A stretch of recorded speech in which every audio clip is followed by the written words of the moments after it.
Hey everybody, and welcome to our first edition of Golf Business Live for 2023, powered by Supreme Golf. I'm your host, Michael Williams, and when we say live, we are not kidding. We are here live at the PGA Show in Orlando, Florida. It's big, it's back, and it's better than ever. And it's also preceded by the Golf Business Conference at the beginning of the week with you, the golf course owners. If you didn't get here, boy, are you going to be jealous when you hear the stories. It was an amazing time. The people, the sponsors that were there, it was all just a fantastic time, and we're not done yet. Going to be here across the weekend, and I may even get a chance to play some golf. But first, of course, love doing in the show. It's the first of the year, and I'm really looking forward to another amazing year of bringing you stories about the industry, about how you can be better owners and operators, and of course, having you talking to yourselves with you as guests on the show. Looking forward to talking to so many of you, to talking with you. It's going to be a great year, so let's get started. What is the game of golf? It's a game of golf that has players. We have customers. We want to have people out there enjoying themselves. That's what we do it all for. And it's important to have resources that allow those people, once they touch the game, to get connected to it and further embedded in it. Who does that better than the PGA of America? And joining me here today is the person who is the Senior Director of Player Engagement, so he might know a little bit about that. His name is Steve Tanner. Really looking forward to talking to him. Steve, thank you so much for joining. Welcome to Golf Business Live. Are you digging the show so far? I am. Thanks so much for having me. And yeah, it's cool, right? It sort of feels like, golf's been really popular the last couple of years, but It sort of feels like the industry's back. And you feel the energy and you see all the people, and it's cool. It's fun to be here. It's good to have noise. I think we've done a couple of these live and there was nobody here. So it's like to have ambient noise, hear that hustle and bustle, music in the background, vendors, people doing their thing. It's all a good sign. Things are moving forward. It's going to be a great year. So I guess the first thing I want to talk to you about is I think we're all familiar with the PGA, and you can do so much on so many levels at the PGA of America. When you talk about the terminology of the game, there's player, and we talked about this before the show, player engagement versus player development. And I bet you those two terms mean something very specific to you, especially since one of them is in your title. Talk a little bit about what player engagement is and oppose that to player development. Yeah, for sure. Well, when we think about player development, we think really about the work that our PGA professionals do at their facilities every single day in terms of taking a golfer, say, hey, where are your goals? Where do you want to be with the sport? And then developing them on that path. But a lot of people also just play the sport for fun and want different experiences out of it. And some like to just be out with their friends in a social environment. Some like the escapism of it. And then certainly some like to compete and have a win mentality. So when we thought about the work that we're doing at the PGA of America to really grow the game, we felt like the development side of a player is more what our PGA professionals are doing. We felt like what we can do as an association, the products and services that we offer are more around, hey, how do you take the Eva Tanners, my daughter who's 11 years old, the Alexis Tanners, my wife, who's a casual player, and really engage them in a more meaningful way. Golf is, and when we think about player engagement, it's not just a product or service on the first tee, it's the whole journey of showing up to a golf course. What's it like being in the parking lot? Do you know where to park? Do you know what to do with your shoes and your bag? And all the things to really try to make someone comfortable with the entire experience that they have with golf. It's such a daunting thing for so many people. We went with player engagement because we felt like what we can contribute to the industry, what we can contribute to golf courses, owners, and certainly our PGA professionals is this idea of how do we make the game more welcoming from the moment someone says, hey, I'm interested in playing, to when they show up to the golf course, and then certainly when they interact with the PGA professional and interact with one of our programs. So talk about some of the things that you found to be effective in that. I'm sure over the course of time you have programs, you have methods, tips, tricks. Talk about the ways in which you actually make that happen. Yeah, for sure. So a couple of sort of key cornerstones of what we're doing at the PGA of America. The first is that when golf got back into the Olympics, the United States Olympic and Paralympic Committee, they asked all 51 of the Olympic sports to have an American development model for that sport, which is basically a performance system, an athlete development system based on the principles of long-term athlete development. So historically, you may see my 7-year-old Lila come into a driving range and, hey, we're going to bang 57 irons. Okay, well, that may not be the most appropriate thing for a 7-year-old. She may need to be learning fundamental movement skills like skipping, hopping, jumping, throwing, catching. she's just at a different emotional, physical, physiological place than my 11-year-old Eva than an adult like myself. So the first thing is we put together the American Development Model for golf. We train all of our PGA professionals on actually how to teach people in a way that meets them where they're at based off of their age and stage of human development. The second thing is we do a lot of work around what we call the modern PGA coach, which is this idea of an instructor, not just being that person at the end of the driving range, in their 1 or 2 bays, but really someone who is engaged in all aspects of driving engagement at the facility. So getting out into playing lessons, group lessons, involved in programs, chips and sips, those kinds of things. Because we see that when people are engaged with their golf pro, it drives a ton of business across all metrics to our facilities. And then the third, the thing that people are most familiar with, is going to be some of the different products and services we offer. So PGA Junior League is the biggest that we offer, but we have PGA Family Golf, which is all about engaging families. We have PGA Team Golf, which is all about engaging adults.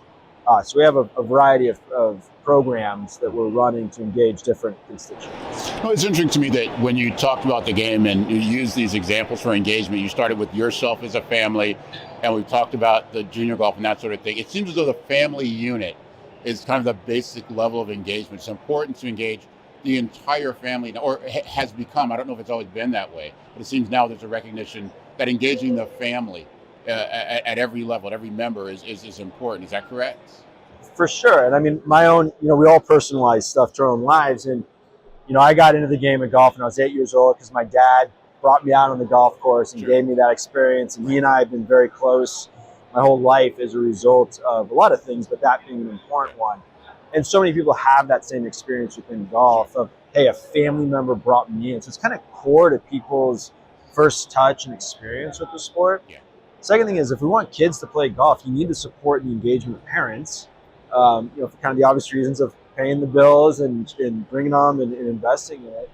And then certainly, I think COVID really demonstrated this, but when as a family, you can go out and do something. I was just with my daughter on a soccer tournament, and I got to spend a weekend with her. Like that experience, and we went to Universal actually to go to Harry Potter Land. Sure. That experience of me alone with my daughter and having that one-on-one time, and I'll remember that forever. And golf is such a cool environment for families to come together and get away from screens and away from distractions.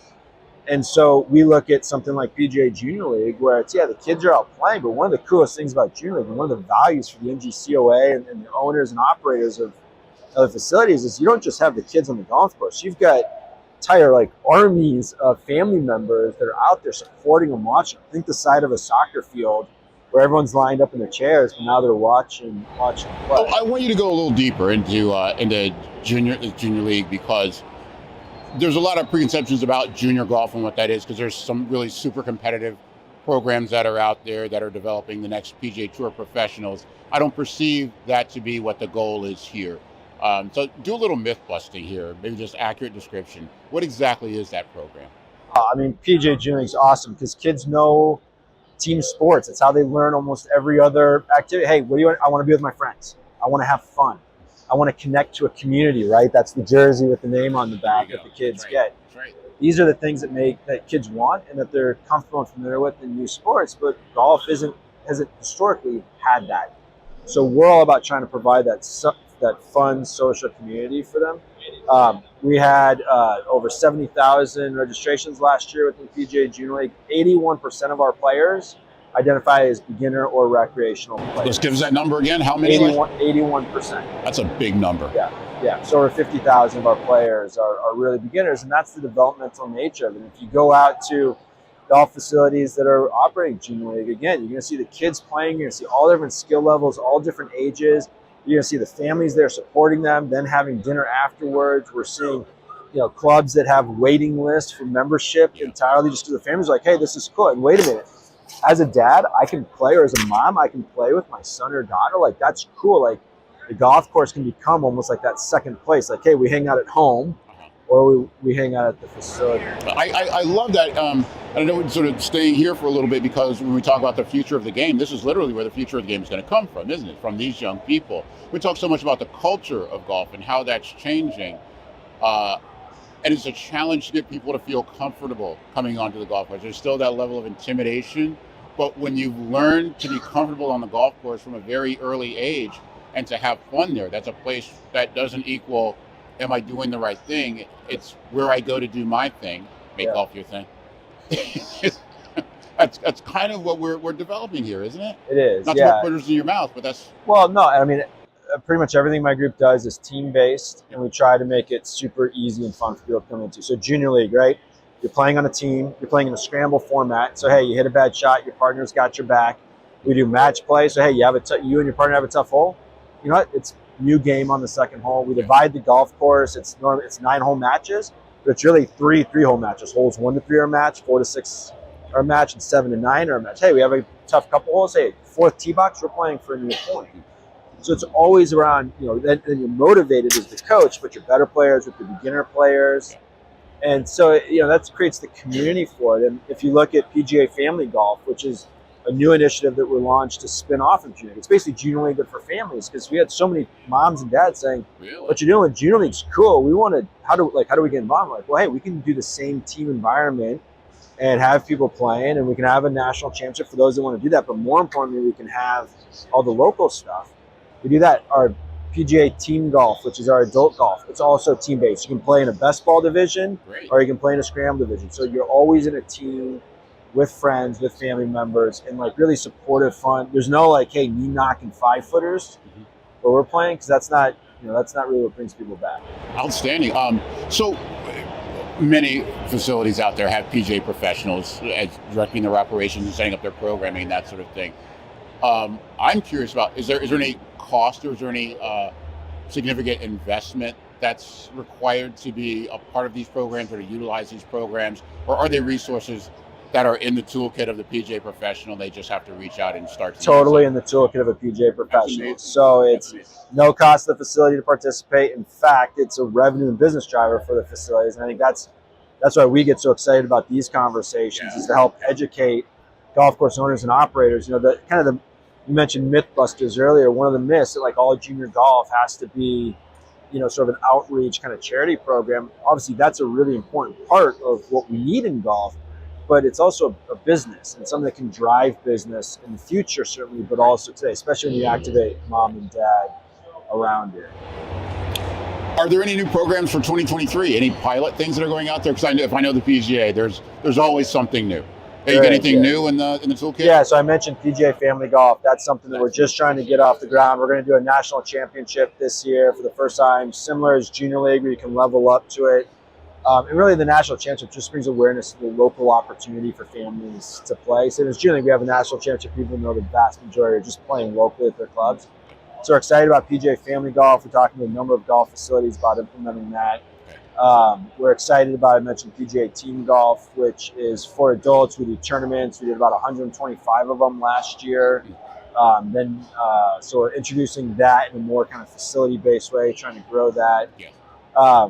We're looking to get into the high school space a little bit more. We're looking to get into college space a little bit more. We got some entities and products we're developing for that. The goal that we have, Michael, it sounds probably overwhelming, but the goal is that, hey, when you got kids, and then these kids go into high school, and then they go into college, and then they become young adults, and then they start families, is how are we, the PGA of America, providing products and solutions to help engage those golfers at each stage of that, kind of progression. Absolutely. How are we doing it where the PGA professional is the hero and the leader in it? And how are we doing it where it benefits the business of the clubs that are interested? It's an amazing thing you guys do. Makes me feel like that ambient sound that we hear in the background is you guys developing, engaging players. It has an audible tone to it. But there's so much work that's being done. Any programs for geezers like myself, like old guy league? Family golf PGA Family Golf is a multi-generational, so you can have up to 6 players per team. It can be grandparents, grandkids, aunts, uncles. And, one thing I would add, Michael, is it's so cool to be here and see the energy here. We're also seeing a little bit, though, of rounds starting to decline again. Kind of the post-COVID kind of coming back down to earth. Right. Other things are available now, all the other competitive pastimes. So I was up in our member business center doing a presentation this morning, and I asked the group there, I said, hey, how many people are seeing the rounds starting to go down a little bit? The tee sheets open up a little bit, and most of the room raised their hands. And so the work that we're talking about here, these programs, even though golf is busy and tee sheets are full, I would suggest to anybody that will listen, I think it's never been more important than right now to be doing these things and investing in these things. because we need to retain the golfers that have come into our sport. I fear and pray that 3 years from now, we're not sitting here saying, okay, well, we need to get more golfers in the sport. Yeah. And I'm hoping that the things that we're providing to our golf professionals, providing to golf course owners and operators, help keep that from happening. Making this game a part of your daily life, a family routine, is all important for that retention. Really, Sure. I couldn't be more excited for what you're doing. Congratulations on what you've done so far. And please make yourself available to come back and tell us about all the success stories sometime during the year this year, okay? I'd love to. Thank you, Geezer Golf, okay? Yes, I got you. Great, and you. I got you. Steve Tanner, the Senior Director for Player Engagement for the PGA of America. Look, the PGA of America keeps working all day long. While you're sleeping, they're working to bring more players, better experiences to your facility. So please, you and your PGA professional, work with them. Go to the website, find out what's available, and utilize it. As the man said, the cost of admission is zero. So what have you got to lose? And you have everything to gain in improving your experience and improving your business. We're going to take a quick break. We come right back. We'll have house chat, and there's nothing better than house chat here live at the PGA Show in Orlando. So Golf Business Live, powered by Supreme Golf. Michael Williams will take a quick break. Get yourself a beverage and a crunchy snack. We'll be right back. See you in a minute. Supreme Golf is proud to be an executive partner of the NGCOA. And whether you're looking to drive recurring revenue with our market-leading public membership software or sell additional tee times on Barstool Golf Time and Supreme Golf at no cost and where you control the data and the pricing, please reach out. Welcome back to Golf Business Live, powered by Supreme Golf. And Golf Business Live, we mean what we say, because we are live here at the PGA Show. No more PGA Merchandise Show, it's just the show. It's been that way for many of us for years, and now it's literally the PGA Show 2023 here from Orlando, Florida. This is our favorite segment, is House Chat, where we talk about the people who really get it done for you as owner-operators. Now, I've always said that people who are golf course owner-operators are a little bit wonderfully genius and a little bit crazy, because you're actually operating a whole slew of businesses, from food and beverage to carts to greens operations to merchandising. There's so many things that are happening under one roof. It's amazing that anybody can keep it in order. Fortunately, there are companies that are out there that are helping you to do it even better and better. And I want to welcome our guest for the first Golf Business Live, powered by Supreme Golf, our man from Supreme Golf, Jonathan Wild. Jonathan, welcome to House Chat. How are you, my friend? I'm doing well. Thank you so much for having me. Have you been enjoying the show and the Golf Business Conference this year? It's great. I mean, you get to see so many different companies right under one roof. You know, from technology companies to F&B companies to equipment companies, NGCOA, the associations that are supporting golf course owners. It's just a tremendous show. It really is kind of an amazing gathering of talent and possibilities. And of course, after the last 2.5 years where no one saw very much of anybody else, it's just good to see people, and it's good to be seen now. Oh, it's great. It's great just to have the conversations, right? Just to be able to talk to people. Hey, what are you doing? What's been working well? What are you looking for going forward? So it's wonderful. We really enjoy it. Absolutely. So I'm looking forward to our conversation, and we'll start with the sort of automation in golf. I mean, as I was saying, though, the golf business it's an incredibly complex enterprise under one roof, because you have so many different things going on that would be difficult to manage, even if it was just one of those things. Right. That really has never changed, has it? The complexity of running a golf course operation. You're right, and you had said it earlier. You're exactly right of how they do it. They're running a restaurant. They're running a retail store. They're running a greens. Right. Mowing yards, everything in one place. It's a lot that goes on at these golf courses. So any help that can be provided to try to let them concentrate on the front of shop and leave some of the things behind, especially technology, maybe revenue management, so they can worry about the golf course, because they've got a lot to worry about. Right. I think that's excellent. And I've been in golf course operations myself, and I know that there are tools out there that help with the automation and accounting and risk management, all sorts of things. And of course, Supreme Golf is something new and something different. Talk to me a little bit about what Supreme Golf is and how it differentiates itself in this market. Yeah, thanks. We're a technology company at the core. And our job and our role is to take as much of that burden off the golf course as possible. And we always say, so they can concentrate on the front of shop. So if we can see it, I mean, how many times, in the business, so they say, hey, I've got this new technology for you. I've got another app for you. I've got another this for you. So now all of a sudden we're making the golf course GM or the owner a technology expert on top of all their other duties. So we say, hey, listen, what if we take that from you? You know, one particular area is subscription, public subscription memberships. So it's like the gym membership, right? You all go, we go in January and it's packed, right?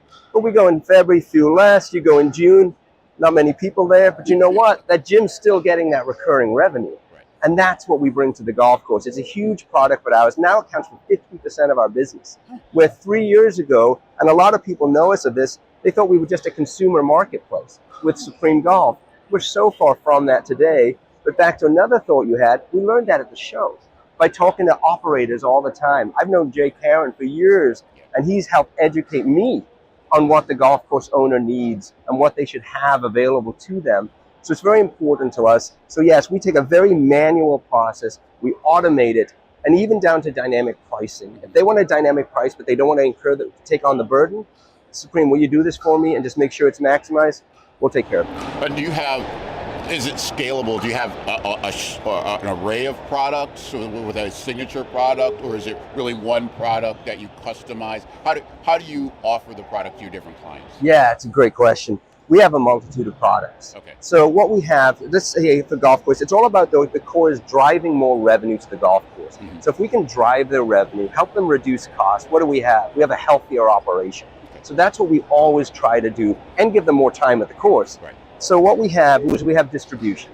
So if they have any areas in their tee sheet that they say, hey, listen, I need a little bit of help here, and if they're not listed anywhere else, they can list with Supreme Golf for free. We control it. We provide the technology to Barstool Sports, Golf Digest, CBS, all of their tee time marketplaces. That's our technology. So if you have a golf course, you can come to me and say, hey, listen, I need to turn this on. Things are getting a little bit light. You know, the economy's kind of a little bit of effect on me. Come to Supreme and you get all of those platforms, and we don't charge them. Okay. And not only do we not charge them, they get the data, which has always been key to the course owner. Give me my data, it's my golfer. They get that. They control the pricing right from their tee sheet and POS. They get that, and they always have the best price at the course. Why? Because we had a booking fee. So our goal is to bring our traveling golfers or golfers that maybe don't visit that course, and if they do, then that golf course can now market to that golf course. Right. So that, plus our subscription software, plus our revenue management, we're here for the golf course, even down to tee sheet and point of sale selection. What tee sheet and point of sale works best for my golf course? Well, what are you looking to do? I'm looking to do this, this, and this. Perfect. These are the partners we think work best, and they are fully integrated with Supreme Golf. He's actually talking me into being an investor in his business right now. It's sounding pretty rock solid. John, the last 2 years, of course, we saw a deadly pandemic, which led to one of the. If there was a silver lining for golf, it was the number of golfers that came to the game. That's new right. And returning golfers came. Now that's kind of settling down to earth.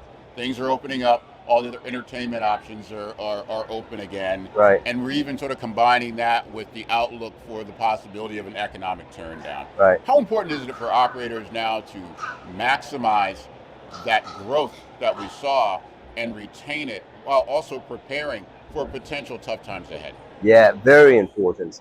And it was hard to get that message across last year, right? Yeah. Or the year before. Because it's boom times, yeah. That's right, your tee sheet's full. Right. And I'm getting max rate. Why do I want to get recurring revenue? I'm just going to take the transactional revenue. But we had our software. It's the driving range, pitching, putting greens, F&B, pro shop. Well, package that together. Let's say it's making up a price, $39.99 a month. They sell that. Well, now all of a sudden, you've taken the average golfer that spends $125 at a public course. Just with the fee alone, they're now, in that example, close to $500. Plus, you're not giving away your tee times. They'll get the better rate, 50% off, 30% off. Maybe they get a bucket of balls at the range. But more than anything, when you come in on Feb 1st, I got a check coming into my bank account for all those recurring members. And as we all know, back to the gym example, they all think, I'm going to golf all the time, or my course is going to be full. It's like the gym. They'll come, they'll tip some balls, they'll play in the afternoon. So it's a great way, and it's really important now, I think, to maximize that wallet share of the golfer. It's really a fascinating thing here because you combined a different way to look at the business model with a different way to implement this idea about a new business model. The two sort of go together. Do you have Are people reluctant for this model, so to like dip their toe in, or people generally, you have to go all in with Supreme Golf, the model and the software? Yeah, no, I think what we find a lot of courses have some type of membership like this, but it's a very manual process, right? We've all done it. You go in, hey, I love that. Can I join that? Sure, you can. You have to fill out a piece of paper, put your credit card number on a piece of paper, and you hand it. They say, go play. Once you get back, I'll have you set up. Exactly. Well, that goes away now. It's all online. You would point me and say, hey, Jonathan, go over there and just sign up. You're ready to go, you know? And we even put it in the booking flow. So if they book on our third-party marketplaces, or if they book on their own website, and you're on there, you see a $100 tee time and a $50 tee time. Human nature. I want the $50 tee time. It'll say, sorry about this. You have to be a member for this rate. Would you like to join our golf course? Sure. Here's the terms. I join it. I come right back and I book the tee time. Golf course all of a sudden looks up. They got another member that hit it. So it's a great part to take a manual process, automate it, and maximize revenue and members. Essentially, you mentioned the health club. You seem like a fairly fit guy. Yeah. Was that your inspiration? Did you come out of that world, from the health and fitness club world? No, I don't come from that. I always say I have to stay in shape with my team, right? These guys, you know, and You girls. should see them over here. These guys are imposing. I'm going to need security myself to get past these guys. Yeah. But, you know, that's part of our lifestyle. We like to be fit. You know, it kind of goes through the office. We have an amazing office culture. I'm not kidding, amazing. And so it's just part of what we do. But no, what we have tremendous revenue managers. They came from Club Corp, American Golf, Century Golf. And now what we do, and, you know, and again, I keep saying working with Jay, but he was very important to me in how I learned, you know, what the golf course owner needs. Well, they don't get access to those revenue managers most of the time if you're an independent course operator. Well, we provide that. And there's no cost. I don't care if you want to call us with a question. Hey, I've never done recurring revenue, or I'm having a problem in this area, or my purchasing, what do I do here? Call these guys and ask them. They'll tell you. And, you know, because we always care about the golf course. And it's been hard for us in a way, because we started as that consumer kayak Trivago of golf. And some people thought a certain way. But the money we spend and invest in golf courses, millions and millions of dollars in this software, revenue manages the team, because we want them to be successful. Yeah, absolutely. I mean, it's really, I'm just sitting here thinking about it now, how you just sort of changed the way I think about it. And as we close, I just wanted to ask you about a specific demographic. And I'll use the word with air quotes, millennials. I just did a conference myself about the labor force and getting this useful team. But when you have, and let's just define it as, you know, that group of people who are coming to the game between 26 and 40, do you feel that this is a model that is especially appealing to them, making it the model of the future for the game? Yeah, I'm a little bit biased, but I do believe that. We do provide all the technology for Barstool Sports. And what do they have? They have that younger demographic. Absolutely. These people want to play golf, and they spend money at the golf course. So number one, I've got to get them to our golf course. Not just on the tee time, but on their food, buying a shirt, buying some balls, buying a drink, something like that. Absolutely. So that's a very, very important part. But what it does is it drives them. They feel like a member. It's a public golf course. We think of membership. You think of the club down the road, and they want $10,000, $50,000 for initiation. They join these public members, and I've heard it over and over. I'm a member of so-and-so course. Yeah. So what are they going to do? If I'm a member of your course, I want to come more often, I'm going to spend more money, I'm going to eat food. Maybe when my daughter or someone gets married, I'm going to bring them to your course. Right. And that's all it is. It's about driving that revenue to that golf course. That engagement, boots on the ground, you got to get them there first. I got to tell you, John, it's really exciting, the prospects for this. And what I'd love to do is have you back on sometime and talk to you more about where the industry is going, your next idea, because this idea is pretty rock solid, my man. And all I'm going to need you to do, at the risk of us both going to jail, is let me know before you go public, okay? Just 5 minutes before you hit the switch, okay? Let me know. That's so right.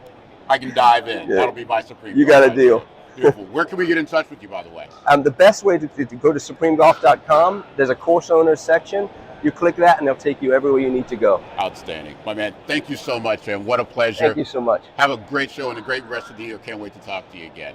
Always a pleasure to talk to you. Thank you so much. Jonathan Wild of Supreme Golf. You know, experience, education, and innovation. When you combine those three, that's where you get special ideas, special things happening. And again, that's what I love about the show. That's what I love about the National Golf Course Owners Association, both the members and their sponsors. These are smart people who are doing smart things to make great outcomes. It's just been so exciting to be here at the PGA Show 2023. And that's really just about a wrap. Not for the show, I still got some more to do, but it's a wrap for this show. I want to thank our guys, Taylor and Harry, for doing an amazing job of putting this thing together. Thank you to our guests, and we'll see you on the next show real soon. Michael Williams, Golf Business Live, out.